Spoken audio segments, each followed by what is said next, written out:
Hey everyone, let's make my one of favorite dish chicken চাপ।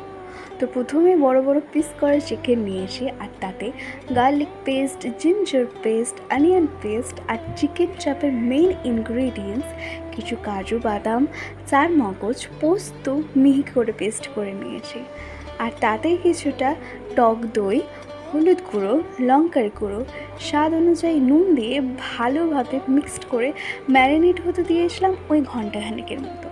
ওভারনাইটের marinate করতে দিলে আরও ভালো হয়, কারণ এর কারণে চিকেনের ভেতরে সব মশলাগুলি ভালোভাবে ঢুকতে পারে। এরপরে একটি কড়াইতে কিছুটা রিফাইন্ড অয়েল আর কিছুটা ঘি গরম করে ওই ম্যারিনেট করা চিকেনগুলো থেকে মশলা আলাদা করে নিয়ে শুধু চিকেনগুলোকে এক এক করে ভালোভাবে ফ্রাই করে নেব উল্টে পাল্টে। চিকেনগুলো একটু ফ্রাই হয়ে গেলেই তাতে ম্যারিনেট করা মশলাগুলি অ্যাড করে দেব। কিছুক্ষণ কষিয়ে নেব যতক্ষণ না ওই মশলাটা থেকে তেল ছেড়ে দেয়, আর ভালোভাবে নাড়াচাড়া করে নেব যাতে মশলাগুলি লেগে না যায়।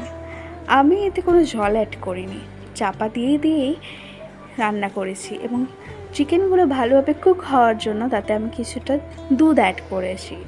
এরপরও আবারও ভালোভাবে নাড়াচাড়া করে শেষের রোজ ওয়াটার আর কেওড়া ওয়াটার ঘি দিয়ে নামিয়ে নিয়েছি।